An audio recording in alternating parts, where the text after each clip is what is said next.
Welcome back to another episode of Direct Edition. I'm your host, Dave, Mr. Guy, the host. Today I'm bringing you an interview with someone that is definitely a little bit more of a kindred spirit of mine. That would be Shawn, Japan Book Hunter. This episode actually took place earlier this year on my channel.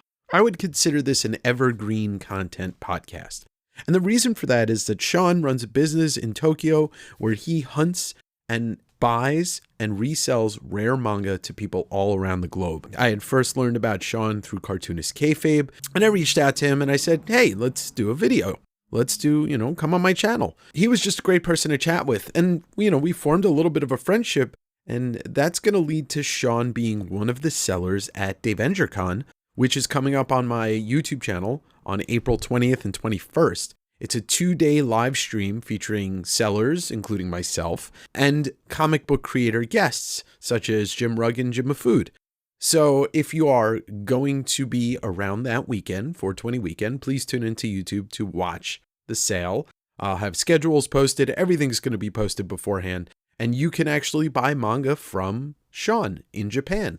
And he uses DHL to ship, so it's great. I buy stuff from him all the time, and it gets here really quick. So for myself, I never really was into manga, but over the last year or so, I started kind of exploring it a little bit more, reading it, learning about creators, watching stuff like Man Ben, which is a episodic show about mangaka. And so talking to Shawn was kind of a natural progression. And I'm really hoping that I get to go to Japan at the end of this year. I kind of, make my own schedule, so I could do it if I want to. It's just, got to put the money aside for that. If you're not really fully into manga, you're not aware of kind of the intricacies of the collector market and the reader market, this is a great interview for you. It was a great interview for me to conduct. I learned a lot. I hope you enjoy this chat that I had with Japan Book Hunter, and, well, enjoy.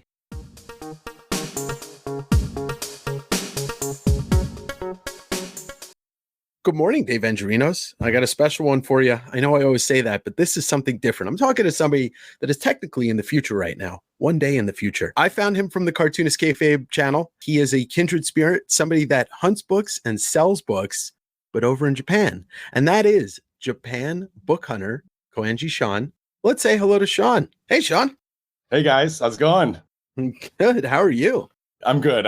It's 8 a.m. here in Tokyo, and I'm here at the office with all the books. All the books. Yeah, you're in the Koenji. Is it an area? Is it a neighborhood, or is it a specific town? It's a little neighborhood west of Tokyo. It's a couple stations away from Shinjuku, which is of course central Tokyo, and we're here on the west side.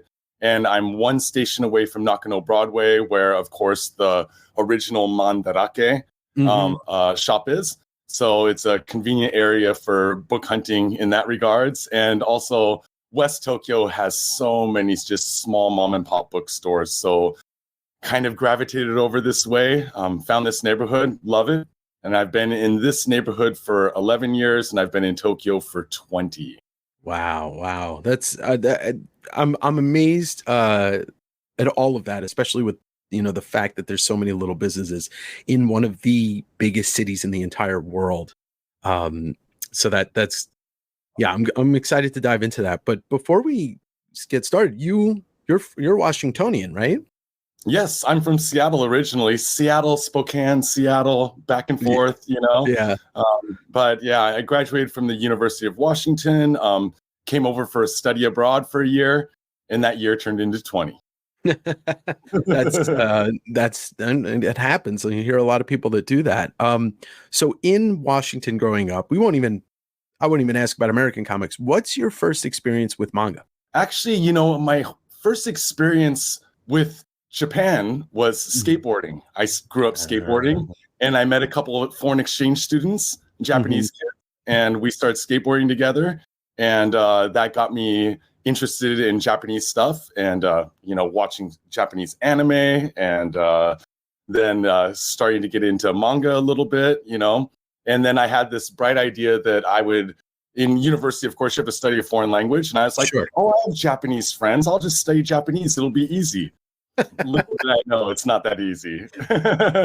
And then it took me on this journey. And it was it really was kind of like little bits of Japanese culture here and there. And then in the journey to learn Japanese, I picked up manga.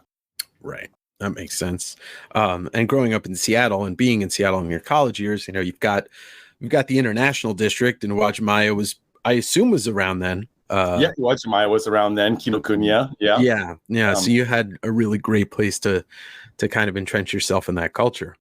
Yeah, and the used bookstores around the University of Washington, foreign exchange students would sell their old Japanese books and their old Shonen Jumps and stuff that they had brought from Japan, and I would pick them up for $1, $2, and peruse through them and dream that one day my Japanese would be good enough to actually be able to read them. And eventually that did happen. I definitely had one when I was a kid, and I have no clue how I got it because it wasn't never in my radar. But when I, first started getting back or getting into international books, like Shonen Jump, I had one of those. I had at least one of them because I could vividly remember how thick they were. They're like mini phone books full of comics. Yeah. And the one thing that I'll tell people, they're meant to be just read on the train or read, on a break and thrown away. So in our neighborhood here, Thursday morning is paper and magazine and book pickup morning. And if you go around the neighborhood on a Wednesday night, you'll see stacks of Shonen Jump and Sunday just sitting out for the recyclers to come and pick up on the Thursday mornings, Wow. That's mind-blowing. And I definitely want to hear you speak upon it. The comics culture in Japan is that there's nothing else like it in the world. I mean, it makes the US look like a tiny dwarf, and it probably makes France look like a dwarf too. How much of culture in Japan is centered around comics and manga? I mean, I went and watched the new Spy Family Code White movie with my family. All 6 of us got together and went to the movie theater together. And I was looking in the movie theater at all the people watching. And of course, it's based on the manga. Yeah. And you have all kinds of, it's not just kids, you have kids, you had couples, you had just people that just by themselves going into the theater. So if you think about it like that, I mean, just a large part of Japanese culture is centered around or based off of comics. And even if you ask someone like, do you read manga? They might say like, oh no, because they don't think of themselves as an otaku. Sure. But then you find out later that they read only cooking manga, or they read only like war manga, or like they have this like little niche that they're into, but they don't read manga per se. But it's interesting too, because it seems that Japan and storytelling, you can find every type of story told through manga, whereas here you can't. Like maybe in the 50s and the 60s, with romance, war, horror, sci-fi, but that's all gone now. It's just superheroes and then indie. And it's one of those things that fascinates me by the culture of comics and manga there. That is one thing that kind of drew me into manga was I started off reading like really simple things, Doraemon, Sazai-san, like stuff that I could like actually read and understand, improve my Japanese. And then as I got deeper and deeper into it, I found that there's just so many niches and so many different kinds of manga out there that I just didn't know about, Of course, I knew about like the Devilman and the Akira and all the big titles and the big names when I was younger. But then, as I started collecting and I started really getting into it, then you find just all this like little niche stuff. And there is a niche for everyone. And that's why you have Comedia, Comic Head, all these like conventions just full of doujinshi and like self-publishing, people self-publishing. Yeah. And everyone has their own little niche. Yeah. And that's the one thing that, Ed on Kayfabe has really kind of dove into is the niche of how deep it goes. And I do want to talk about that a bit. I do want to ask you, because it's one of your older YouTube videos, you talked about reading Zap and Heavy Metal and Mad Magazine growing up. It's kind of a two-part question. Who are your favorite favorite artists to come out of that? And then is there anybody that you can be like, oh, I was a big Crumb fan, so I read a lot of this mangaka? Is there anybody comparable on those favorite artists that you grew up? Now that you mentioned Crumb, I mean, I grew up like I loving indie comics. When I was a little kid, there's a little comic book shop. I can't even remember the name, in the Pike Place Market, downtown Seattle. Golden Age Collectibles. There you go. Golden Age Collectibles. And we would go to, my mother would take me once a month, and we'd go to the comic book shop in Pike Place Market. She would hit the market, and then we'd go to the Soto district to watch Maya and Kinokuniya. I like to get fortune cookies when I was a little kid. And I was the kid that I never bought superhero comics, was never into them. My brothers had them. My older brothers had them around and stuff. I was buying the Fabulous Freak Brothers when I was, 8. Yeah. I didn't know what was going on in them. I didn't know. I couldn't understand, but I just knew that I liked, Yeah. And I think that's why I kind of gravitated towards like weird, esoteric, like 70s and 60s Gekiga manga as a collector as I got older, because the stuff that I grew up on was just I like the weird and wild. Sure. And when it comes to manga, same thing. It's the natural progression too for me, was to always go with the weird and the wild. Eventually, I grew up reading superhero stuff, but Crumb or a guy like even Jack Davis or some of the EC guys, eventually I knew who they were. I just didn't know their names. Like I knew their art and their art style. Yeah, I mean, I was when I was 18 on my 18th birthday, I went and got a Kuchikuri, the Crumb character tattoo on my leg. That's like the first tattoo I got and then the second tattoo I got was the Devilman stripes that he's got that his wings come out of. Mm-hmm. So you can imagine, like, I was like really into the Japanese anime and manga side, and I was also into the underground comic side. And I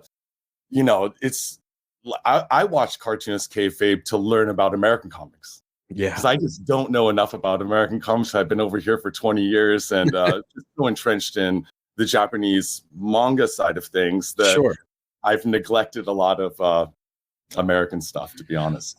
Well, they are the greatest resource, period. End of, full stop right there. I mean, they're the reason why I did this channel too, was just because I realized I knew so much about comics. I might as well start talking about them. But my quest it started last year, but it is to learn more about manga, because it's everywhere. There's influences, you can see it. And then the influences that go back, I've been reading a lot of Carl Barks, and I started reading Dragon Ball last year.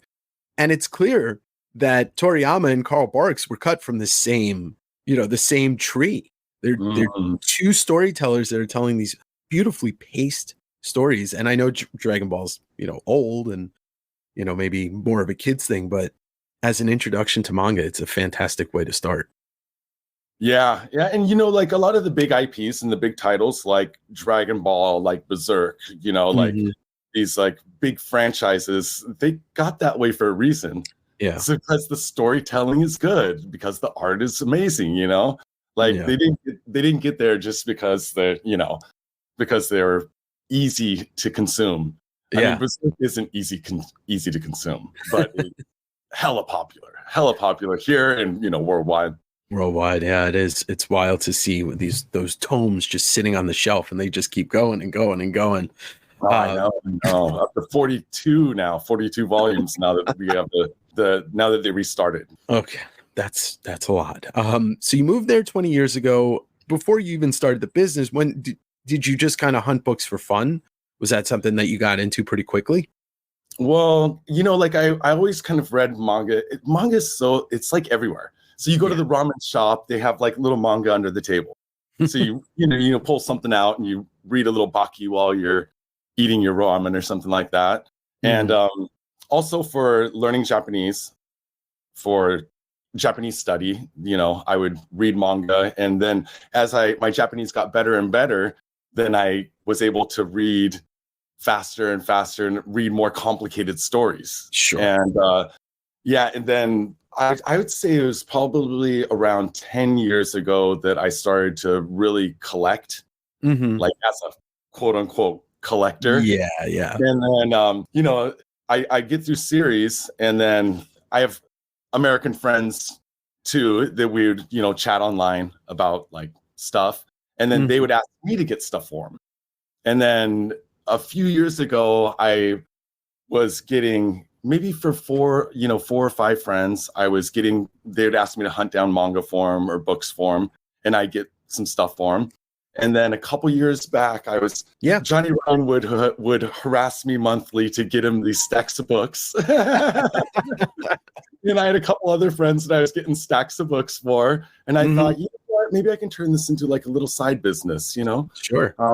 My day job was checking translations for a patent law firm, nothing like really, just a regular salaryman job.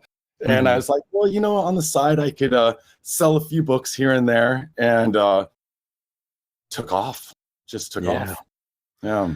So it went from collecting to hunting for friends to hunting for all of you. Yeah. Well, you really are doing a service for everybody. I mean, it's amazing to see just watching from the sidelines how it's grown. But your new space, which you're in right now, that's what, maybe 4 months old?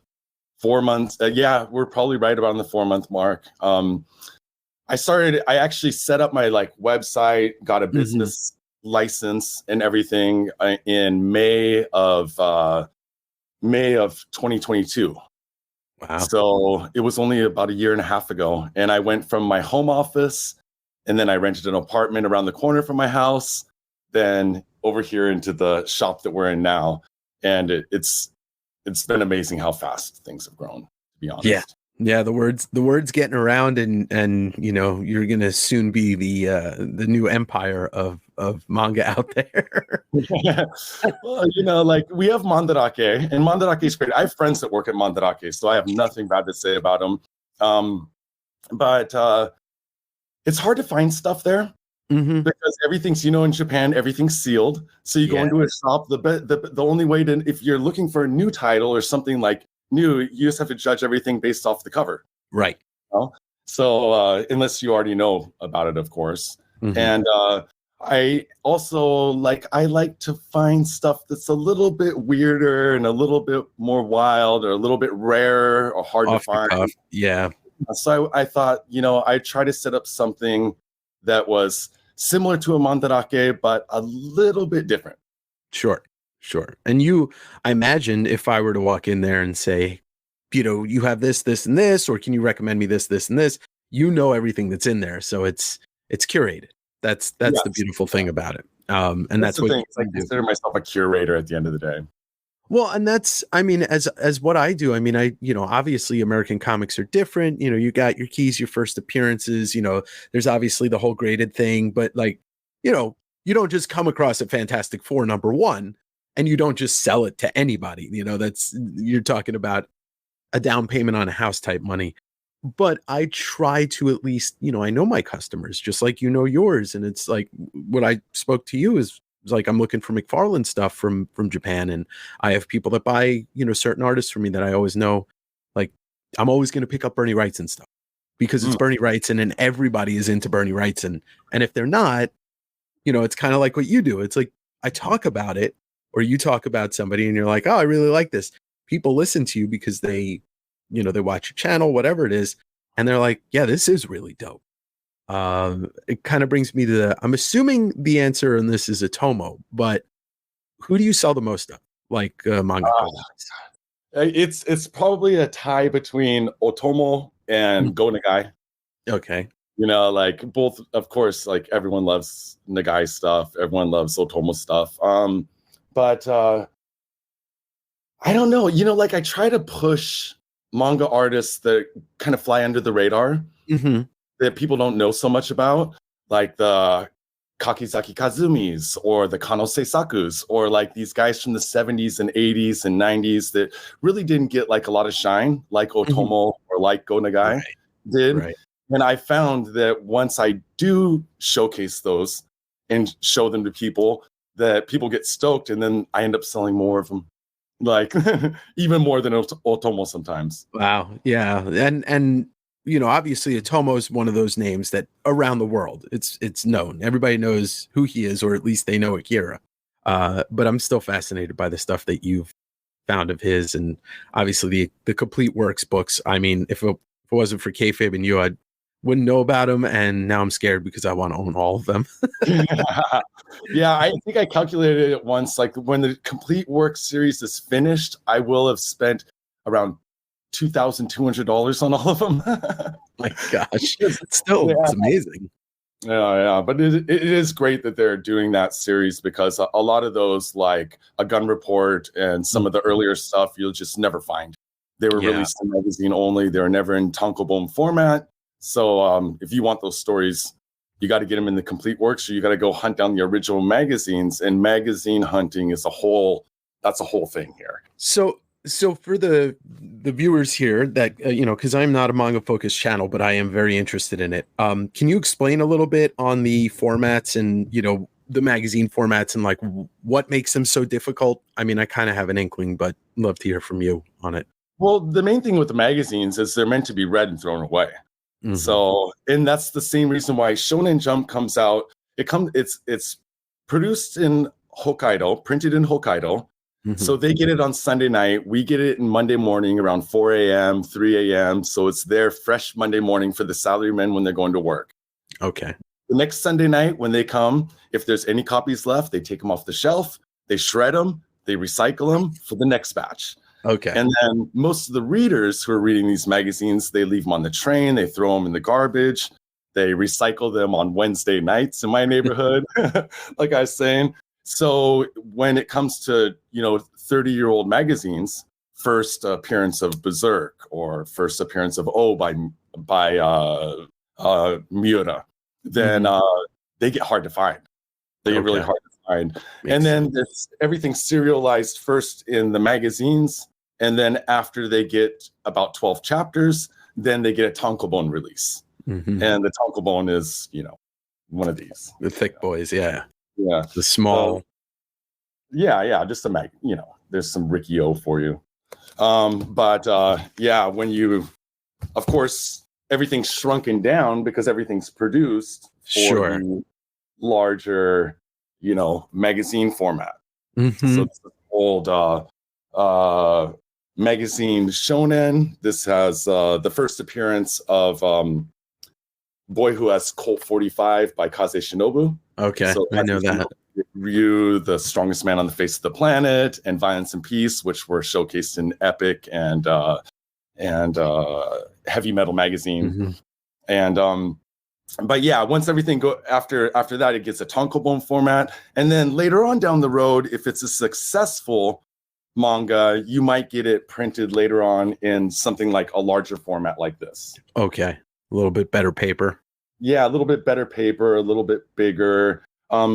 We don't really have a culture of like deluxe editions like Viz puts out. Right. These hardcover like Berserk sets, the beautiful spines. There's no culture of that here.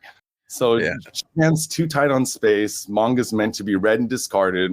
And we just don't really get those big tomes, Yeah, we're a little spoiled here with that. With the talking about the magazine format, Young Magazine, right? That's where Akira first premieres. Yes. In the spectrum of, like Grail type books, like things that everybody wants to own, how hard is one of those to find? The first Akira and Young Magazine. First one is so hard to find these days. I mean, Mandarake gets them once in a while. Recently, I think that when they do get them, they've been putting them up at the Mandarake auctions, just not straight up on their website. Yeah, because they're there. The last one that I bought and sold, right up the road, Sankakuyama bookstore, my neighborhood bookstore. I was ordering a pizza for the kids. I take out. So I had 15 minutes to kill, went over to talk to the nice lady at the bookstore. I walked in, I saw something yellow in the corner of my eye behind the counter. Instantly knew what it was. It was the first appearance of Akira, just sitting up there. She was about ready to close. I had to go pick up the pizza. I said, is that? She said, yes. I said, you open at noon tomorrow? She said, yes. I said, don't let that thing move. And I was there at noon the next day with a handful of cash to pick it up, but it's rare. It is. Yeah. It's not one of those things you're going to find in a bargain bin at an old bookstore. Just people know too well, you know. Well, and that's that's one of the things that I face. I mean, I go a lot of places. I mean, in flea markets, garage sales, bookstores, wherever I think that there might be comics, but I'm always looking for the TMNT one or the Caliber Presents #1 with the first appearance of the Crow, the things that most people might miss. That is such a huge book. Because Amazing Fantasy 15, the first Spider-Man, nobody's going to mistake that for something else. Yeah. But it's interesting to me because, like, I think about in terms of if I was hunting books in another country, I'm looking for the stuff that would be found in, like a Young magazine, or I forget what the first Dragon Ball is, but I know that's a big book too. But do you hunt in that regard too? Do you look for, like, I know you've got the Terminator eyes, right? You see something, you know exactly what it is. How often do you come across something from a big creator or a big property that you didn't know existed? I run into stuff now and then. I just picked up an Animal House. Animal House was a short-lived magazine, and that's where Miura, who did Berserk, Miura Kentaro, was first published. And they're rare and pretty expensive. And I just grabbed one because I knew that they're hard to find. Yeah. And then I got home and I was like, oh, this is the first appearance of King. Well, in English would be Kingdom. It was his release prior to Berserk. Oh. And it was the first appearance. And I just got it home and I was looking through it and I was like, wait a second, this is the first appearance, so surprise myself. So once in a while I get lucky like that, but a lot of times I'm on a mission. Yeah. I know what I'm looking for. I have a plan and I'm out there digging for those specific things. Because a lot of the bookstores that I go to also, they specialize in certain things. So they specialize either in photo books or adult books or old manga or newer manga. Yeah. And so when I'm out at the shops and I choose a station to go to or an area to go to, I also have to have a plan of, like, what am I searching for? Yeah. So today it's going to be Gekiga Day, where I want 1970s and 80s manga. Or today is going to be Magazine Day, where I want to try to find first appearances or rare magazine appearances. So here, looking for collections and looking for books, you got Facebook Marketplace, Craigslist, Offer. How do you, like, without divulging any of your secrets that you don't want to divulge, how do you research? How do you find what's coming out, what exists, where to go, or is it just kind of trial and error, just checking out every shop? Well, it's kind of a tough one. By author, of course. So you'll have someone like, for example, Koike. Koike was the writer for Lone Wolf and Cub. Yeah. So, of course, everyone knows Lone Wolf and Cub, but he was also a writer for many other mangaka. So, and he did numerous series of writing. So once I realized that Koike wrote for other mangaka, other than, Ikegami, then I wanted all of it. So then that's kind of how I branched out a little bit. And then from there, then there's a lot of overlap between those guys from the same era. So then I'll go on Japanese Wikipedia, look up who their assistants were or who they assisted for, and think, well, if they did this and I love this, then I'll probably like that too. And then I'll start tracking down that mangaka. And then it just turns into this whole vicious cycle of me trying to get everything I can. Yeah. I often talk about that with whoever I'm talking to on the channel, whether it's a creator or shop owner or collector or whatever. It's so interesting. Like, the best way to enhance your experience with comics even goes with music and movies. See what inspired or who these people worked with, or what producers produced this album, what else they produced, or what penciler worked with what writer. And it's such a great way to enrich the collecting and the reading experience, is just to go back and see who influenced who and who worked with who. So I love hearing that as way that you collect. Yeah, it's a great way. And maybe another way I do it is I really got into, like, kind of a certain era.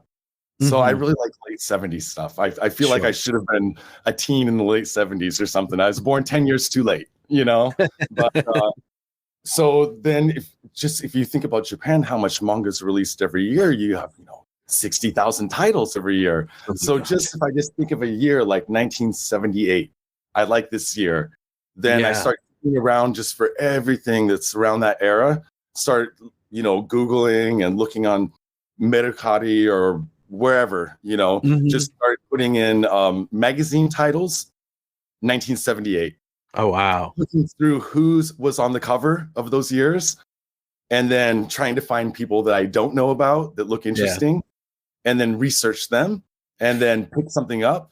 And if I like it, then I dive in. So with Shonen, it's weekly, right? It originally Yeah, was weekly, so yeah, 50, yeah, Shonen. 52 issues a year, right? Yeah, so there's a lot to dig through, Yeah. And you Wow. had so many. I mean, over the years, there's been so many manga magazines that were either monthlies or bi-monthlies or weeklies Mhm. that didn't survive. They Yeah. lasted for a year, 2 years, and then went under. And those are usually great resources because in the beginning, when they're first starting out, they'll pull together all these great mangaka Yeah, because they yeah. have a great idea to make this great magazine. And everyone's got their best stories and they put them together. And then a couple years later, maybe they go under, but there's some amazing art in them. Right. Oh, man, I got to imagine there's a lot of money that goes into producing a weekly magazine, when you go from production to paying, all of the people that work on it. So it's got to be really profitable from the start. Otherwise, it's probably destined to fail. Um, so do you ever buy full collections from other collectors? Is that a thing that you come across a lot, or not at all? I do. I actually bought a collection of 800, mostly horror, some magazines like Lemon People, semi lolicon. But it was in the collection. It was a collection of 800 manga that I bought from a neighbor here in Wow. Gwenji that was downsizing his studio, and he wanted to make space. And in the process, I also got some original art from him, Nice. some Kago Shintaro stuff, some Daisuke Ichiba. Yeah, he had an amazing collection. Ricky, hey Ricky, what's up? You're out there, but yeah, he wanted to downsize, so I did that. I go to a lot of book fairs or Yeah. pop-up book events, and I've made friends with the people that run them. So a lot of these pop-up book events, they'll have like 5 or 6 or 7 booksellers that will come together in one rental space, and then they'll sell over the weekend. And That's they'll really do it. cool. Yeah, and they'll do it once a month. And I go to them all the time. So I've made friends with some of the booksellers. And there's a couple guys where they've had collections of stuff. And I've asked them if they just like to sell it all to me. Yeah. And Yeah. we bargain out a deal. And I found it could be anything from like a run of adult magazines to what was the one I got recently? The 1958 Superman. Wow. They're the Kashihon of the rental manga era, but the Japanese release of Superman on like just amazing little hardcovers, and I found almost a whole run. It was missing like 3 volumes out of 13. So, and found that from a seller, I mean. How far back does it go, manga? I mean, are there ages kind of like in American comics where it's, gold and silver, bronze, and there's like period points where one era ends, or is it just kind of like the publications are kind of the history? I think it kind of went in. I mean, I'm not a manga historian. Maybe Ryan Holmberg would be a person to ask a lot of these questions too. But it kind of went from, magazine and newspaper, little, comics to Tezuka borrowing from Disney, copying the Disney stuff and piecing it into what I kind of feel like that Kashihon era when we had rental books from the late 50s to the mid 60s was kind of the beginning of manga in this kind of format. Right. They had rental bookshops. You pay 20 yen, 30 yen. You get to borrow a book for 3 days. You bring it back. And it's a great business model for the time because post Japan, people didn't have money to buy books, and people didn't have space to store books. Right. So I think that that's really where the birth of the tankobon manga came from. Before that, you were more like just short, 2 pages, 1 page, a few strips in, other publications, magazine and newspapers. And obviously Japanese culture, a lot of this, the super horny, I mean, overly horny Japanese stuff is amazing to me. I don't know a ton about it, but every time I watch you show off something or I'm reading something, I'm just like, even Dragon Ball. Dragon Ball's like the horniest comic I've ever read in my life. And that's just the tip of the iceberg. And that's for kids. Yeah, I know. Not even the stuff for adults. Yeah, so you get out of that like mid 60s when everything went from rental to just for sale books and the growth of Japan. Then progressively between like 65 to I'd say 1979, 1980, manga got more extreme. Sure. And when you got into the mid 70s, people were like really pushing the envelope to just make real stories. And then, that's what, so Gekiga means real stories or real pictures. Ga means picture and Geki kind of means like a story or a play or something like that. But what it really means is like real stories of kind of real people. Yeah. And then by the time you got to the late 70s, you have people like Ishii Takashi doing just extremely hardcore, like sexy gangster, little bit of assault. There's a lot of that. I mean, they get wild. They get really wild by the late 70s. And then I feel like around 80, when you have the bubbles era starting to emerge in Japan, then everything got like cleaner and more pristine and shiny because you're in the middle of the Japanese boom. The Nakatomi Plaza era, we could say. Is that really what you guys say? Because that's all. No, that's fine. It is that kind of image of the the Japan owning everything and very smooth and slick. Yeah. Whereas in the 70s, everything was rough. Yeah. Rough. I wonder if it mirrors New York a little bit, except Japan got a little bit smoother before New York did, but New York and Japan in the 70s, not happy places. Yeah, rough. And, and it was also like a reflection of the culture at the time. You had the student movements. In America, I think you'd probably go back to like the 60s. Yeah. Like the peace movements in the 60s. In Japan, you go back to the early 70s of the Ampo riots and the student movements and the worker movements. And people were not happy with the government and people wanted change. And the manga of the time reflects that. Yeah. And that's, like you said, the 60s and the counterculture movement and what was going on in San Francisco produced some of the greatest comics and obviously the greatest artists of all time. So it's nice mirroring.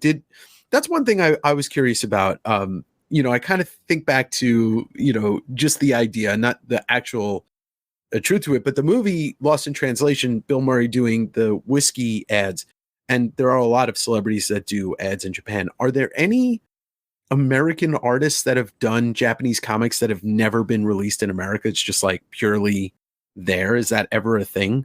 God, it's really not. It's just really not. And we don't have my friend Juan Albaran. He's doing Mataki Gunner.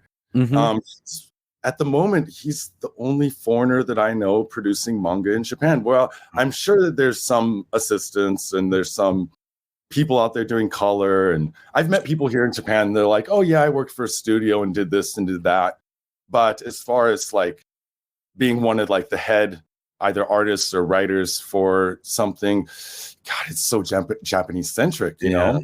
Felipe Smith's the only one that comes to mind if somebody asked. Yeah.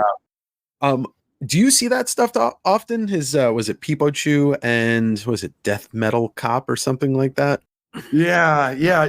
I actually don't. I don't. Yeah, it's tough stuff to track down.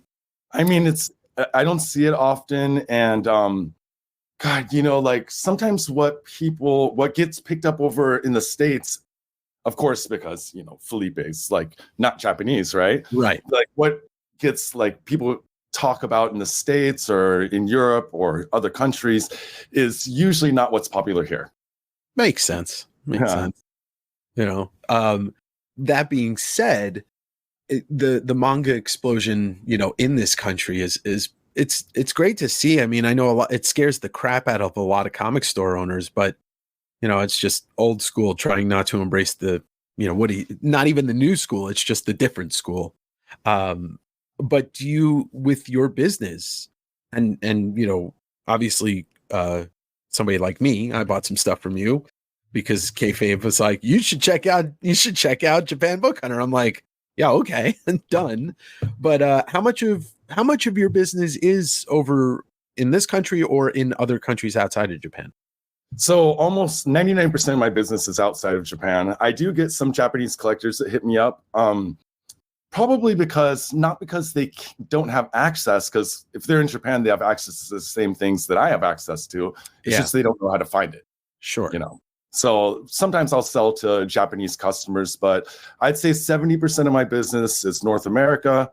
Mm-hmm. The other 30% is Europe, Australia, South America, Chile, Argentina, Brazil. They have a burgeoning desire for selfie and manga, and they're really growing in that regards as far as consumers go. Sure. And just unfortunately, it's expensive to ship to South America, and shipping is always a bottleneck for everything here, Yeah, I mean, I watched, your packages during the Christmas season, and I was just like, yep, I know what that's like, going shipping out 40 boxes in one day and then 30 the next day. But, I imagine you will attest to this. It's, you're doing what you love, so it's really not that much work. Yeah, I mean, packing is the whole thing. I've got it down to a science. Mm-hmm. Protect the corners, keep everything floating. I know how to pack a book like better than anything else. But really, shipping and packing is. I mean, people probably imagine that I'm just chilling out here reading awesome Nijima Shiro all day long. But the reality is, I spend most of my time either out at shops hunting for books or in my office packing books.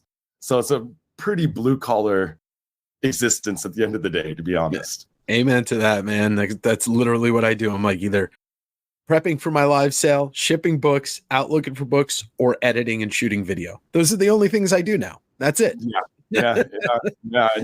But it's fun. I mean, it's like my goal in the beginning was to try to get weird and rare manga, obscure mangaka out to people that wouldn't know about them otherwise. Yeah.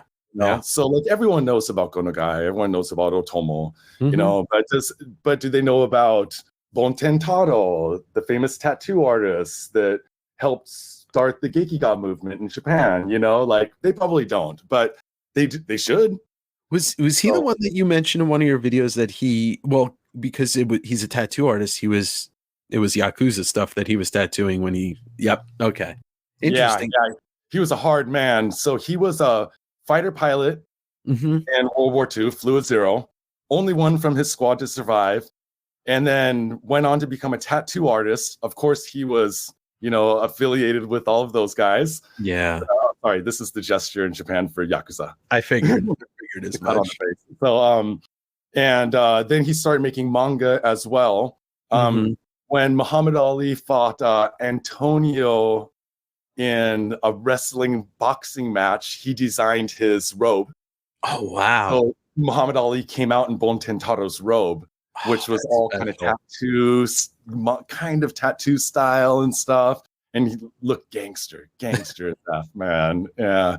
So, and he was a big influence on that whole 1970s Gekiga movement into making more realistic and wild stories, of gangs and badass ladies and stuff like that. So for the, even for myself, because I am, a very amateurish manga person, what would you like? How would you suggest, I'm hoping that some people watching this on my channel become your customers. Where do you start? Where do you start? Like how would you tell somebody like, okay, would you say, like, what do you like in a storytelling, or what do you like in an artist, and suggest going forward in manga? Or, you know? Yeah, it's that's a difficult question because it really is up to each person's taste. I mean, I sell a little bit of everything. I don't sell a lot of newer manga just because of the fact that it's easy to find. Sure. I mean, I'm trying to sell rare, hard to find stuff. So a lot of my stuff is vintage, but there is new stuff that is great. You know, like I was at the Fist of the North Star exhibition and I bought every catalog, as many catalogs as I could carry. You know what I mean? They're just amazing. So, one thing I would say is just go over to my shop, japanbookhunter.com, and hit whatever, because I have it organized by manga, art books, manga magazines, kind of browse through. And then when you see something that you like, then just kind of maybe click through the tags a little bit. Yeah. And you'll find adjacent stuff that's similar. And one thing I do try to do is just communicate with everyone. Yeah. If somebody likes something like Goblin Moriguchi, and that's what they're into, then I can recommend other stuff that's similar. Right. And yeah, I wouldn't know where to start, except I did. I went on your site and I did exactly that. I typed in a couple of things, you know. I mean, unfortunately, all the things that I really wanted of the mangaka that I knew all sold out. But I'm like, okay, at least I know what you're going to have available going forward, because you're going to try and get everything. I'm assuming, like, I know that Kaba book. I feel like you've probably had 100 of them at this point. Yeah, I mean, the Kabas are hard to find these days, but I've probably sold 20 Kaba. Yeah. In my time, I've probably sold 8 of the oversized deluxe edition Domu. Yeah. Which are hard to find. Kaba 2, probably a handful of those as well. You know, it really is just getting out there and just trying to find them, track them down and find them, you know? So restocking in this business, restocking is hard. I know. When you're dealing with rare books. Yeah. Same here. You know, I've sold one giant size X-Men #1. I have another, but you don't exactly just find those everywhere. You know, people usually hoard those because it's a first appearance of an X-Men team, but you do what you can to try and hook up the people that are, you know, coming back. There was one book. I mean, I can't, you're going to know his name. He's the movie poster guy. And you showcased a couple of books off. Noriyoshi Orai. Yes. He did the Empire Strikes Back cover, movie poster, some Godzilla. Yeah, I didn't know who he was. I watched one of the YouTube videos where he went through that book, and I'm like, okay, I need to own this book next time Shawn has it. You know? Yeah. Orai is amazing. He also did 91 covers of SF Sci-Fi magazine, SF magazine here. So he did a whole run of those and compiled them into a book called Myth and Beauties, or Beauties of Myth of Beauties, something like that. Something like that. Okay. Beautiful book. But yeah, he's most famous for his movie posters. Sure. I looked at his art and I was like, oh, so he's, you know, a Frank Frazetta of Japan or something like that. You know, that's how my brain goes. It's like you compare it to something that you already know, and then that sits in your brain. I actually probably have something. These were they put out 2 of them. And these were just special releases by Starlog Magazine. Starlog Magazine was a sci-fi magazine, and Orai consistently did covers for Starlog Magazine. So in this Vampirella, it's not just Vampirella. It's also got other comics by American artists, but it also mixes in some Japanese artists in there too, and Orai is in here as well. Okay. So he is kind of the Frank Frazetta of Japan. Yeah, that's the thing. Sometimes, I don't know, that's just how my brain works. It's like I see something and I draw a comparison to it so that it stays with me. And that's, you know, some people were like, oh no, he's swiping them. No, it's like people get influenced by the same things, you know? So one of the other things that you do and you highlight on your channel that I love watching, you go to a lot of art shows, and it seems they're pretty bountiful. There's tons of them, or at least they happen frequently in Tokyo. Yeah, it seems like there's always a major exhibition going on. I mean, we had the North Star this last year. There's been a lot of Junji Ito pop-ups going on. The guy has been pushing his 50-year anniversary as an artist. for the last year. So he's been doing a lot of exhibitions. But then you have like a lot of smaller exhibitions. Just across the street from my house up the road, we have a little gallery that I met Hajime Sorayama there, Rock and Jelly Bean there, Katsuya Terada, all in 1 week. Wow. And like it was just amazing to meet those people, because they're legends here in Japan, and to be able to meet them in person. And that's one thing, is when the art show scene here is very accessible. Yeah. So the artists are usually there opening and closing. So you have an opportunity to get stuff signed or to meet the artist in person. And then that's one way I get original art, is from the shows. So for example, I have a Suehiro Maduro piece right over here.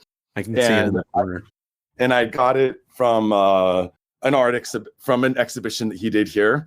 And then they had a special sign-up lottery to meet him in person. That's and cool. Come back. And I got lucky and I was able to meet him in person and come back. And it's like really artists are really accessible over here.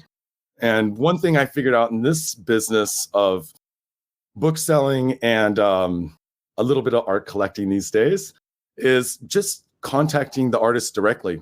Yeah. Because I do speak Japanese, and because I do read and type Japanese, then I can reach out to artists and I can ask them if they have any, Genga original art or signed books sitting around. And sometimes I'm lucky and I'm able to just score directly from the artist. And that's kind of like what I was talking about earlier, is there's so much comics culture in Japan. Like, you get comics artists doing gallery showings. You would never see that here in the US, maybe once or twice, or some of the bigger names, but it just really doesn't happen. Fantagraphics were lucky because they will do art shows there. But you're never going to see Robert Crumb do an art show there. We'd be lucky if you ever see a piece of original Klaus art grace the walls of Fantagraphics, although he did do a signing there last year. Yeah, which I feel is such I don't want to say it's a shame and a waste, but for the artists individually, it's a great way to make money. I mean, sure. By holding art shows. And a lot of these a lot of the guys that I'm into that were producing in the 70s and the 80s, they're getting older now, and they're trying to, get some money together for their families before they go.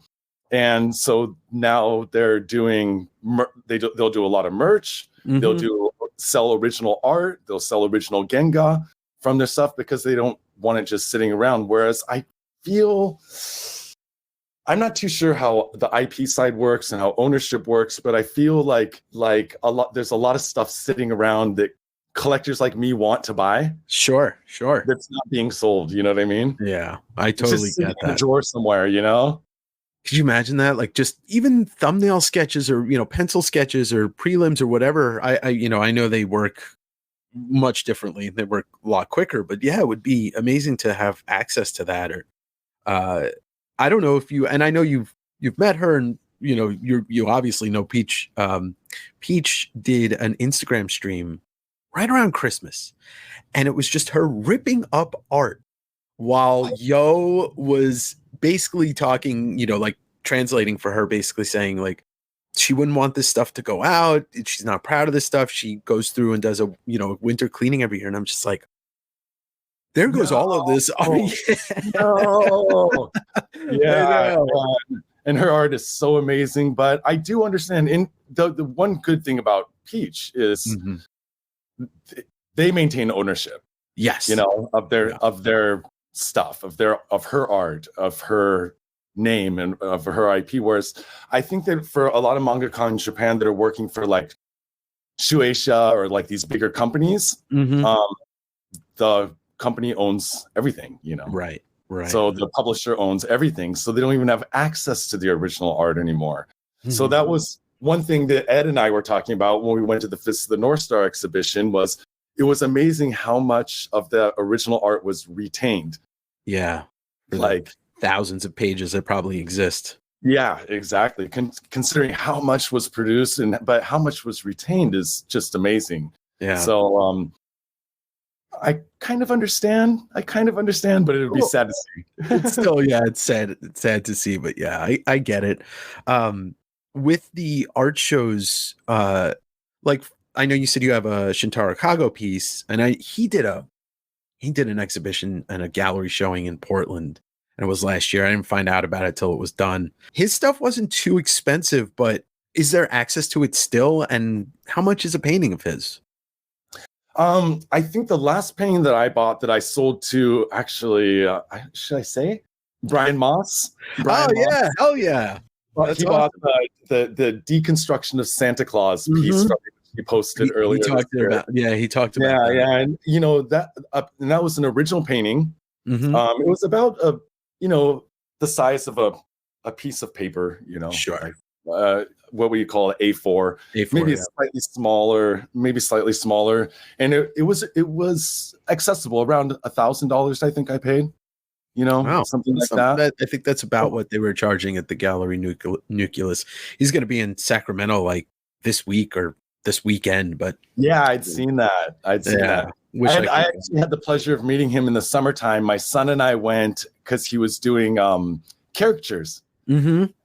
For Super Chief Gallery, their Tokyo branch, and went over and had him draw a picture of my son with a cat on his head.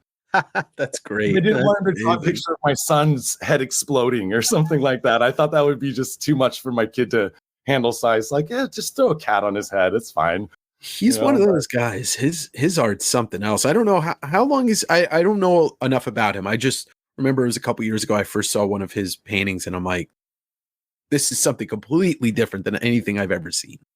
God, he's got to be about 30 years in now. 30 years in. Wow. Okay. I still track down. I mean, I have a stack over there.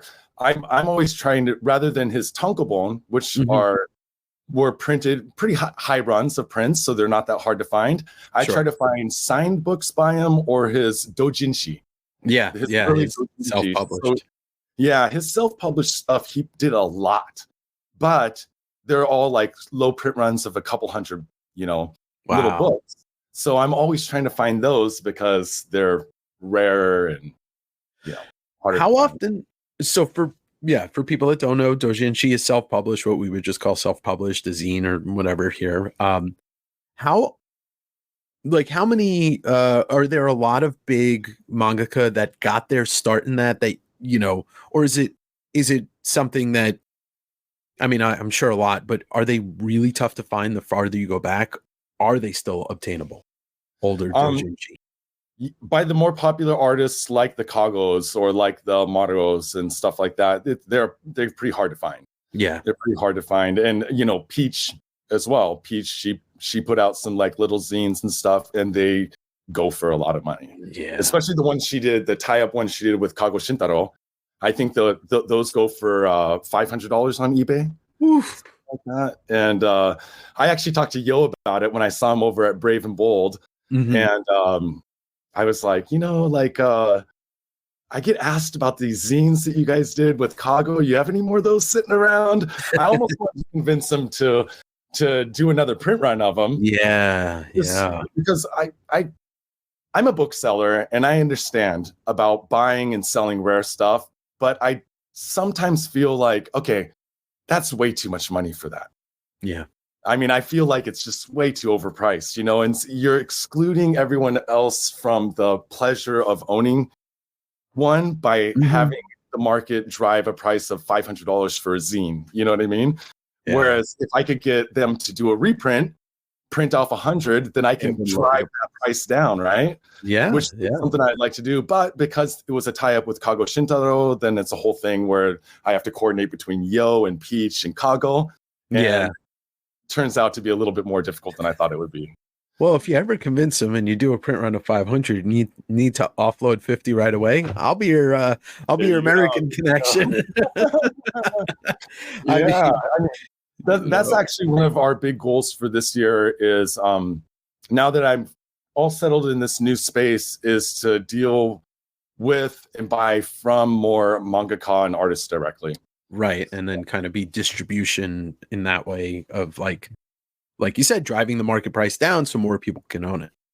Exactly. So my neighbor and friend, Matsuda Koichi, who's an illustrator and a manga for Axe magazine here. Axe magazine it's the kind of subculture indie.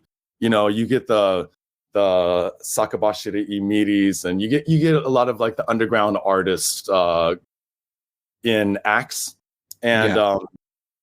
and he lives up the road from me, and he even told me, he's like, yeah, I get requests from people on Instagram for my art. I just don't know how to distribute it.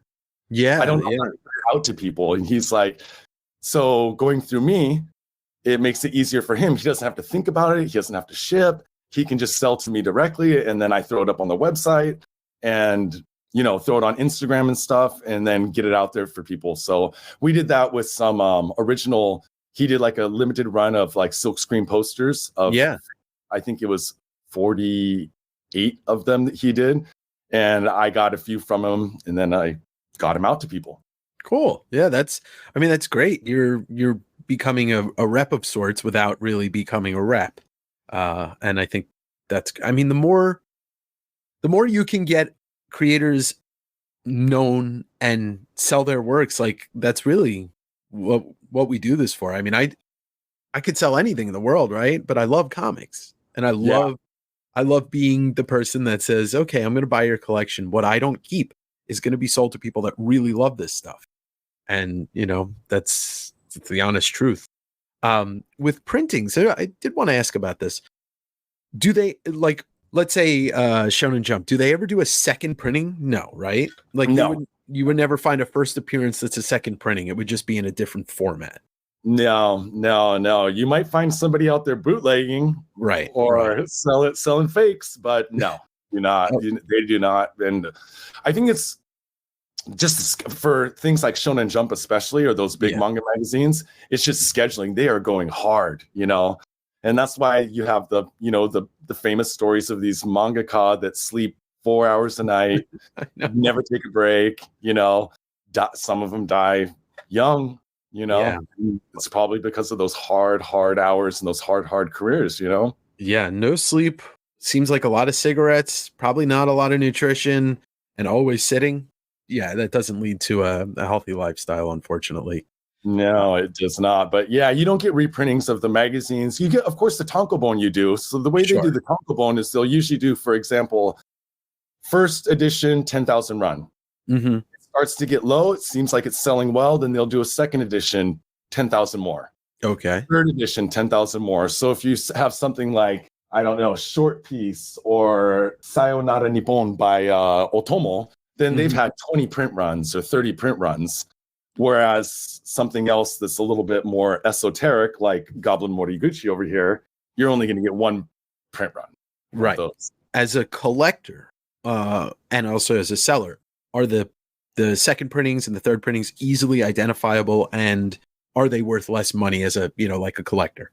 In the back of every manga, you have like the information, the date, the publishing date, the publisher, and all that stuff. And it says what edition it is in the back. For the most part, edition doesn't, like first edition isn't really a thing here. Okay. So much especially for Japanese collectors. But as far as pricing goes, something like just the regular Domu by Otomo's tankobon, first edition is going to be more expensive than later editions. Even. And then first edition with the OB wrap around it, more expensive. First edition with the OB wrap and the original price tag, insert. So there's like it looks like a bookmark. Yeah. There's one I think in the Popcorn magazine. Well, something like that. Yeah. It could be something like that, or sometimes it's just a little strip of paper that they insert in there. In the first editions, it actually had the Domu girl printed on it, which they usually don't have any design on them. So if you can find it with that, even more expensive. Oh, I was going to say, but we don't have like a grading system here. There's no grading in Japan. So because of that, then when I saw that in America they started doing grading of manga magazines this year, it was a bit of a shock, for one, and also it made it harder and harder to find those manga magazines that I'm out there trying to find too. I know, and I'm unfortunately, it's part of my business. I do have to grade books. I mean, I only grade really, really big books, but that just got a Amazing Spider-Man 14 and a 9.2 First Green Goblin. Book's $25,000 book now. I'm not going to say no. Like you don't leave that kind of money on the table. But as a collector and primarily a seller, I'd rather just sell raw because I want people to look inside. I know you're not going to read a $2,000 book, but you can at least flip through it and enjoy the art. The OBI strip is an interesting thing because I'm a big record collector, but I used to sell records too. And the Japanese OBI strip, Beatles records are some of the easiest things in the world to sell. Do you mess around with records at all? No, not much, but here, one sec. Just yeah. I have the Domu record. Oh wow. Amazing. Also, there was like there's kind of an OB strip thing that goes across it, right? Yeah. And the OB strips are pretty rare because on the OB strip there was a little coupon that you could send in, and you could get something. I forget what it was that you can get. Maybe it was like a little illustration or something. Okay. And so most people cut the OB. Yeah. So they can send in the thing, right? And because of that, the OB strips are hard to come by. And of course, that makes if you have the record with the OB strip. But as far as music collecting goes, I used to work in the music industry here 18 years ago, and I got so burnt out when I was doing that. I did that for a couple of years. I worked for an indie record label, and I was signing. Jazz hip hop was really popular in Japan at the time because of Nujabes and a couple other artists in Japan. So my job was to sign overseas artists from Europe or America to Japan. And oh God, it was just so much work. Insane hours for very little money. And then after I got out of that industry, then I pretty much stopped record collecting. But Japan's got one of the biggest record markets on earth. So there's a lot to dig through, but I'll stick with the books. Yeah. I have friends that tour, and every time they go over to Japan, it's like they come back with 2 suitcases full of vinyl. And it's like, no thanks. Because comics is enough for me. But I still have a big collection. Let me ask you about you talked about a little bit the convention scene there. I mean, I know there's Comic-Ket, there's Tokyo Comic-Con, there's Brave and Bold. Ed talks about those and he paints a really interesting picture. But for somebody that's buying like you would to resell, how are they? The conventions? Each one's different. So Brave and Bold was more focused on original art. So I went there, I got some Toshio Maeda, and of course I talked to, there's Jeff Darrow was there, and Jeff was there, and so for an event like that, I'm going for signed books, original art, something like Comedia or Comic-Ket, which are very doujinshi and self-published heavy. Then I'm going around just trying to find something weird and unusual and rare. It's all rare, I guess, because it's all self-published, but something that just really stands out as like original. And there's a little bit of everything there, but and then I gotta say, I skipped Comic-Con this year, Tokyo Comic-Con this year, because it's just when I went the previous year, it was so Marvel DC heavy. Yeah. There's almost no books, very limited amount of original art. And it's just not the same as like a Comic-Con in America. Sure. So I decided to opt out this year, and I just didn't even bother going, to be honest. Well, but I heard that there were more booths this year than there were previous years. So who knows? It might be better next year. And, that's a growing problem in the States, too. We do have a lot of Comic-Cons that are still comic heavy. Obviously in the East Coast, everybody talks about Heroes and Baltimore Comic-Con. Out here, there's a couple local ones, one in Puyallup, and Rose City Comic-Con's somewhat comic heavy. But yeah, it's a shame. I mean, I used to go when I was a kid to the Javits Center in New York, and it was no movies because there were no movies being made at that time. So hopefully it does bounce back, especially with the strike last year. I think it showed in this country that comics are still very much wanted at comic book conventions. Yeah. I'd be remiss if I didn't ask for my, comic loving audience. Besides stuff like, the popcorn stuff, and this is, 1980, Does the Marvel DC stuff get printed pretty heavily over there, or even at all? Not really. Not really. And in I think Jimbocho, which is the used bookstore area of Japan, of Tokyo, I mean, they have one shop that deals with American comics, and it's only it's a 2-floor shop, and it's only half of the first floor, and everything else around there is manga, Japanese books, like rare books and stuff like that. There just really isn't a market for it here. Sure. Whereas Marvel movies, huge. Story. I mean, yeah, like everyone, Japanese consumers as well. They go out for the superhero movies and stuff, but when it comes to comics, they stick with the manga. Yeah, makes sense. So, it's what what common sense would say that. But I do, and I want to ask, because we already talked about McFarlane. There was a lot of Spawn stuff produced in the 90s in Japan that did not even come over here. Do you run into that stuff at all, or is it just like all in like the garbage at this point? Yeah, we were chatting about that, and I was on the hunt. I was doing a little bit of research online, looking to see what was produced and what was produced here for just here, and what was imported, or what was. And it's really hard to tell, unless if you're like really deep in as far as the figures and toys go. Yeah, I'm talking about figures and toys. As far as the like comics, when they come over here, they're just straight translated.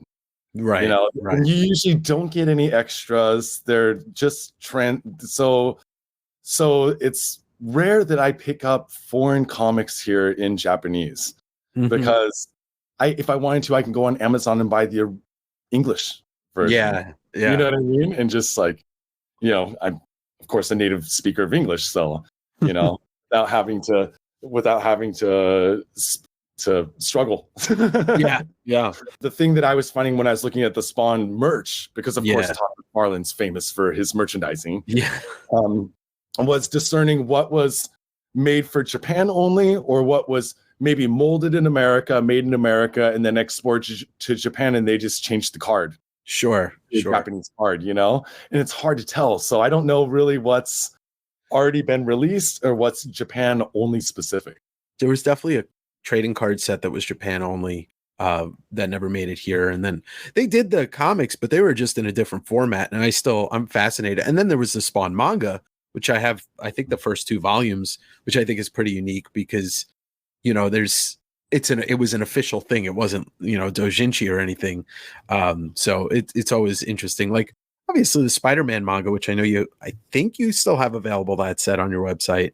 I should have a set around. I have one set of the 9 tankobon. Yeah. No, 8 tankobon set, but the Sun White edition, the 5 wider ones, those just disappear. Every time I get one, it disappears instantly, because that's the one that with the opening, the wild opening. Yes, so yes. The wild opening. I want to get those at some point. It's just a little bit of, it's weird. It's really weird.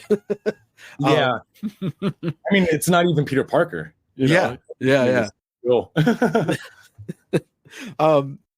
So I wanted to ask you about, one of the big things that you hear about here is the horror manga, I guess, shoujo horror.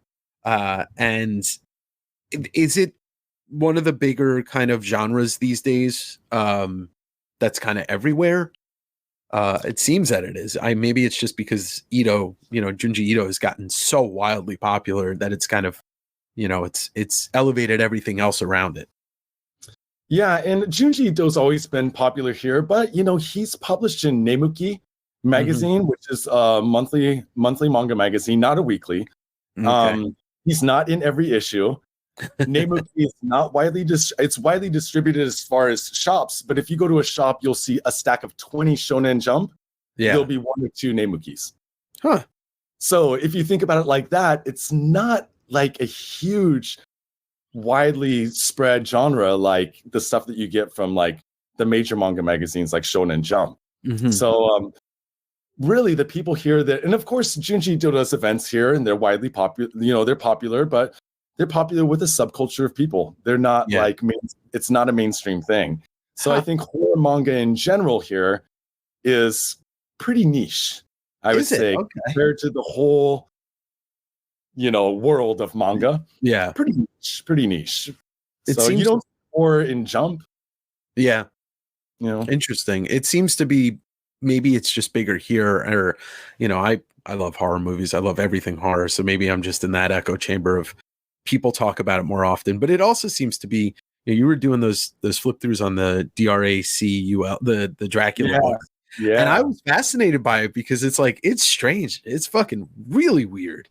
Yeah, Shinichi Sakamoto, and his attention to detail is amazing. I don't think it was Monben. I think it was Archipel who does a YouTube channel. They do a YouTube channel, and they recently did a speaking and art event, like a 3-day event here in Tokyo. Yeah. And they profiled him, Sakamoto, who does DRC, like Dracula. It's basically Bram Stoker's Dracula. And before that, he did Innocence, and which was also a period piece set in Europe, like Victorian Europe. Mm-hmm. But the process he goes through is so amazing. He's got a designer.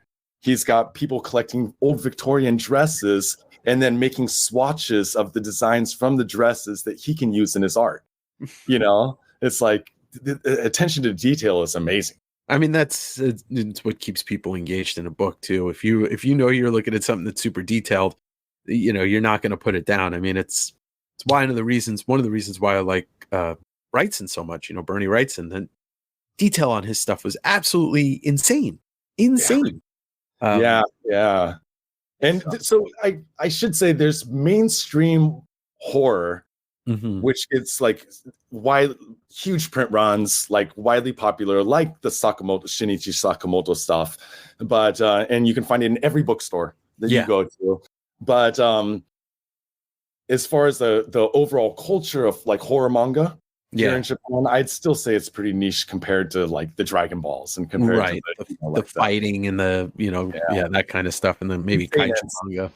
Exactly, seinen stuff is always going to be the most popular, I think, compared to shoujo or like not seinen, shonen, I should say, like young adult, geared towards boys. Right, is going to be more popular than the shoujo stuff that's geared towards girls. But from what Ed explained in the doujinshi kind of sphere, it's mostly women creating, right? Or it's a lot of heavy on female creators. Oh, very heavy. And in Ikebukuro, northern part of Tokyo here, they have a bunch of one area where there's a bunch of doujinshi shops. Yeah, I wanted to go out and do some digging because I wanted to find weird doujinshi that were like Marvel, DC, like like homoerotic Deadpool. Yeah. Homoerotic Teenage Mutant Ninja Turtles. Exactly. And and then I realized when I was in the shop, for one, I was the oldest person in the shop. Second of all, I was the only man in the shop. Yeah. Then I started to feel like a creep. And I was like, maybe I should get out of here soon. And I looked around, all the staff were women. And so the doujinshi market is very, there's a lot of ladies in that sphere. And it's great. It's great to have all those. My daughter's an aspiring mangaka. She's an aspiring artist. And it's great that there's that space for women. Yeah. If diversity in comics just brings better stories, but different points of view, that's one of those things that I push back. This channel is very heavily pushing back on the standard fucking male bullshit that we hear in the comics world. And yeah, I want manga. I want comics from different voices because we're all from different backgrounds. We all experience things different ways. Who wants to hear the same thing from the same type of people all the time? Exactly. And one thing that I would like to see here in Japan is more foreign artists here producing, because it would mix it up a little bit, Sure. Yeah. Just like we've got, Peach is bringing such an interesting voice to the stuff that she's doing in Marvel and the style. And, I'd love to see more of that. Okazaki did that one Star Wars book. Holy shit. It's one of the coolest looking books I've ever seen. So I would love to see more of that. I did want to ask you, just kind of a personal aside, what's a grail that you've been hunting for a long time that you have still yet to find for, personal collecting? Oh, geez. So I do collect art books as well as manga, and one is Toshio Saeki. Toshio Mm, Saeki is kind of like an Edo Guro artist. He produced most of the stuff that he published was in adult magazines and S&M magazines in the yeah. 70s, in the early 80s. And if you saw his artwork, you would instantly be like, "Oh yeah, that's Toshio Saeki." Very Hmm. distinct. And his original release of Red Book, it's like Akaihon in Japanese, but in English, Red Book, 1973 edition, I've been looking for years. They did a reprint, I think around 98, 2000, around that. And I've owned one of those before, but I Yeah. want the original 1973. Never found it. Wow. But a few of my other holy grails I have found, and I hold on to them for my dear life. Yeah. Like the oversized Domo Deluxe Edition, Sure. uh, Keiichi Koike's Spinoza, Hmm. which he did Heaven's Door, which Last Gasp published Oh, um, okay. 2 years ago, maybe. Okay. And he's like a psychedelic manga creator. And I think he did all the drugs in the world. That's what I always tell him. His manga is insane. But his first two manga were these little hardcovers Yeah. called Spinoza, and they only have one word in them, Spinoza. And they're all full color, which is Yeah. pretty rare for Japanese manga. Japanese manga tends to get very little color. Yeah. And, those were my holy grails for a while, and I was able to track those down. That's cool. Yeah, it's nice to like where it pays off. I mean, one of my grails that I picked up last year was a Albedo 2, which is the first Usagi Yojimbo. There's only 2,000, 3,000 copies ever, that were printed of that book, but it was printed in Washington. It was published in Washington, so I found one in a collection. Oh, You know? jeez. Yeah. Yeah. So that is one thing, is if you know where it's printed, you kind of know where to look for it, which is like Yeah. with those old underground comics out of San Francisco, out of Last Gasp in the 60s, then Mm. a lot of them didn't make it to Florida. Yeah. So it's going It's to the be hard same to find them in a short box in Florida, but maybe San Francisco, you'd have better luck.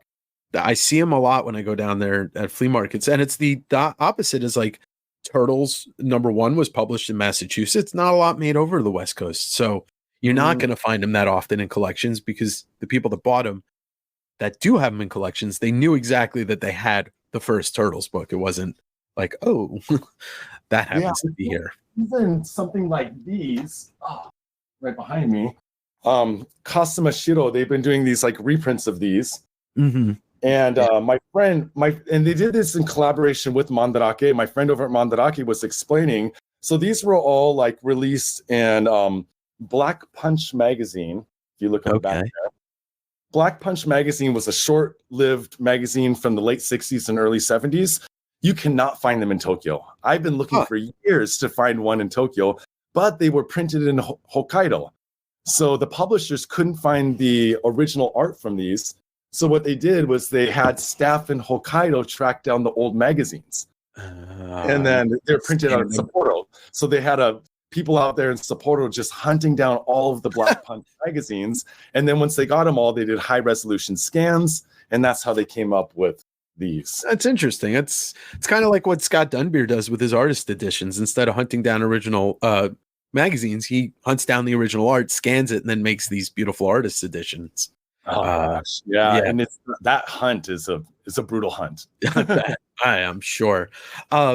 Before we get going, I do want to touch on you're going to have to tell me the name of it, but there was a book that Kayfabe shut off on the channel with the serial killer, the guy that made the manga, and I think he was a cannibal. Oh yeah, the Kobe Cannibal, which was Sagawa, Manga Sagawa, Issei Sagawa. And he did two different manga.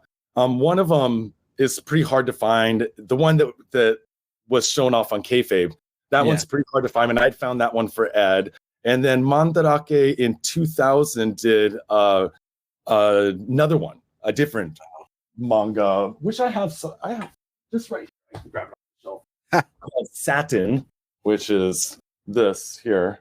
Okay. Jeez. And they ended up pulling it from the shelves at some point, and I think it was because of it gives off bad vibes. And Sure. because I have friends over there, I talked to one of my friends, and he's like, "Oh yeah, we have a little bit of dead stock." So I bought 10 directly from him via dead stock, and but yeah. And then recently, when Brian Moss was here, he gave me a bootleg that someone in America had produced. I'd heard about those. Yeah. Yeah, and he brought me over a copy of that bootleg. I don't know if it's the best vibes for the place to have it around, but I do have some other weird manga. There was a series of manga put out by the Ohm cult that did the sarin gas bombings, Asahara Shoko, and they would put out manga published by Ohm to recruit people. So it was a recruiting method, Propaganda, yeah. Yeah, exactly.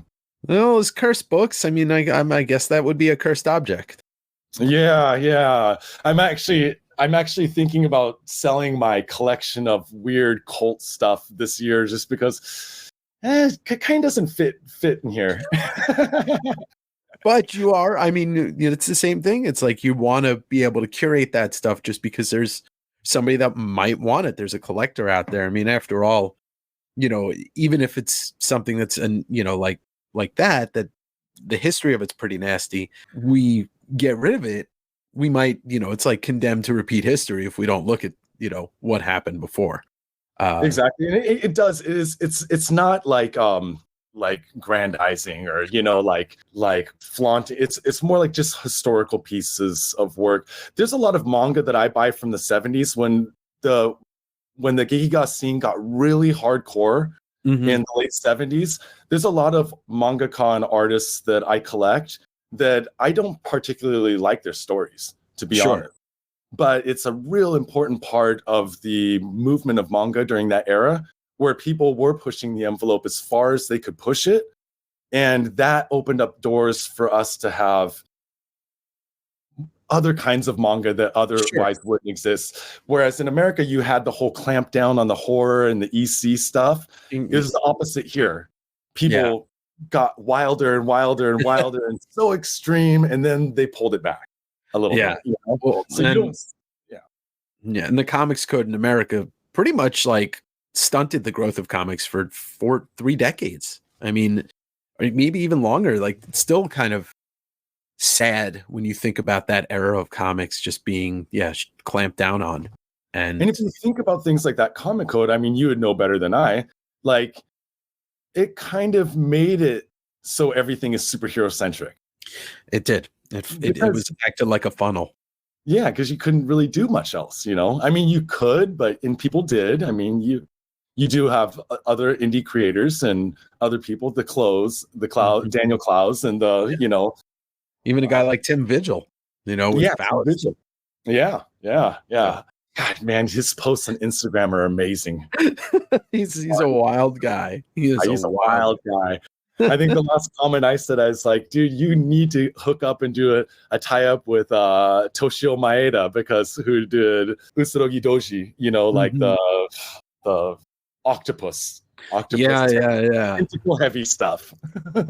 He's the closest. It's funny that I don't think I've ever heard Ed or Jim say this, but he's the closest thing to one of those kind of like mangaka that does that stuff. Vigil. I mean, I have some of the original Faust print sets, and I can't show any of that stuff on YouTube. Yeah. It's there's stuff coming out of orifices and going in orifices that's not human. Not human. But you need wild people out there creating the wild stuff so that we can have the wild stuff. I think pushing the envelope is important. Is very important. Yeah, it's important for art, it's important for culture. It's kind of like one of those things like how do you create freedom? Well, you let people be free. You let people be free to do what they want and make what they want and buy what they want. As far as my books go, the only thing I don't do lolicon, because I don't, I have daughters. I'm not into it personally. I don't personally dislike or judge anyone who is into it. That's their business. But Of course. other than that, I'll sell anything, to be honest. Me too. I mean, you know, there's no. I think the only thing I don't sell is what's his name, Cyberfrog, Ethan Van Sciver, because I can't give shine to somebody that's a nasty person. But you know, yeah, it's all under the guise of art, and you know, it's important, like you said, pushing the envelope. I mean, you grew up in skate culture. I love punk music. Like, if those guys didn't push the envelope, you know, if Dead Kennedys didn't exist, if the Sex Pistols didn't exist, if the Clash didn't exist, you know, bands like that, music would be boring for the most part. Exactly. And it's when you get into manga or comics or anything else, it's the same thing. You have to have those extremes to open up the doors for everything. Sure. Before we get going, let's talk about the website. Is the Discord and is the Patreon? What do we got? Okay. Well, I'm Japan Book Hunter on all the social medias. Yes. We have the website is japanbookhunter.com. That's where I sell my books. I on Instagram is where I post usually kind of like rare books, stuff that's I'm not going to be getting in stock often. So if you want something rare, something that's pretty hard to find, check out the Instagram. They do go pretty quickly. Yes. So usually when I post, if it's a hot one, if it's something rare, it's only up there for 30 minutes or so before it gets sold. And then social media, Instagram. Brandon runs the TikTok. I'm too old for TikTok, but he's a 23-year-old, so I let him handle all the TikTok stuff. And we're going to be pumping out some YouTube videos this year. I wanted to get back into that because I love showcasing, again, mangaka that normally wouldn't be seen by people in the West, showcasing them on the YouTube or on the Instagram to just try to give them a little bit of exposure. That's the best I could do. Because I buy and sell used books, it's hard for me to support artists directly other than when I buy their original art, right? Right. So or if they have a new release out, then I'll go to the bookstore and buy it, to support the artist. But the only other way I can really support them is just to let their name be known. Yeah.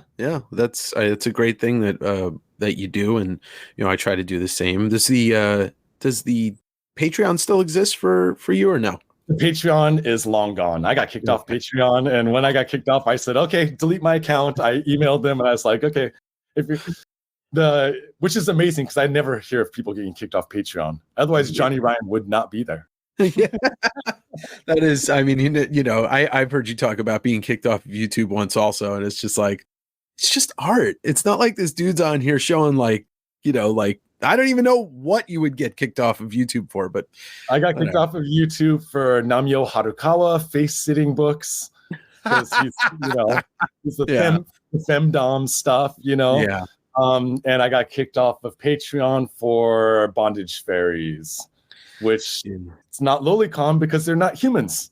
They're fairies. They're not even human. But you pointed out on multiple videos, you can show somebody getting beheaded 6 different ways, but God forbid there's some sex. Nah, we can't. We can't have it shown. Things are just so puritanical. And that's one thing about, like in Japan, they have the mosaic, the blur out rules for adult content and for manga. So, but other than that, everything goes, there really isn't a culture. And if you go over to someone's house, if somebody comes into my office, there's no, I have a whole corner over here of adult manga and adult manga magazines, and nobody bats an eye.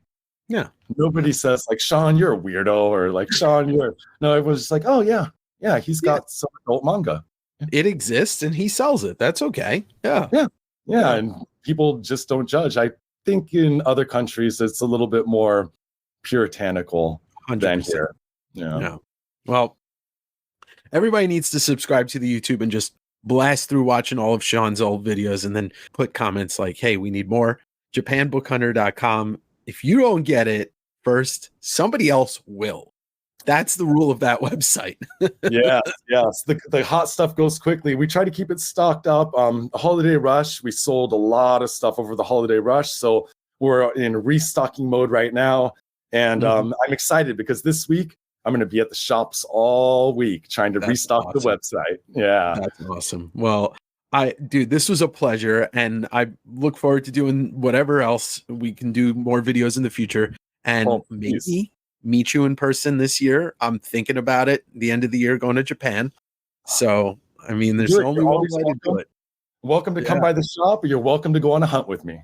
Dude, that would be epic because I like learning, and to me, going to Japan it would be a full-on learning experience, learning about the culture, the art, and the comics, obviously. So, Well, I'm looking forward to it. Get yeah. on over here. All right. Well, thank you. And all of his links will be down below. There will be no links spared. And keep an eye out for his Instagram because, yeah, he's showing off, a couple of things every day, if not more. But Shawn, this was a fucking pleasure, man. Thank you for having me. I appreciate it.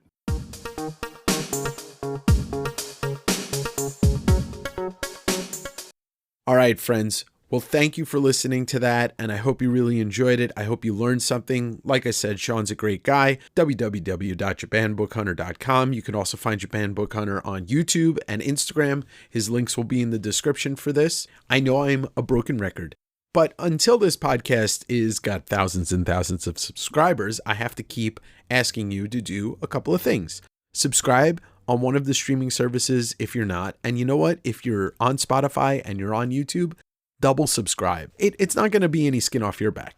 If you are on Apple, you can leave an actual verbal review, which I would truly appreciate it. It doesn't have to be anything long. It could just be like, hey, I like Dave. This is his podcast. And if you're on Spotify, there's the star reviews. You can just give it, if you think that I'm worthy of 5 stars, well, then there we go. Anyway, I hope you have a great week, and I'll see you next week on Direct Edition, a podcast from a guy.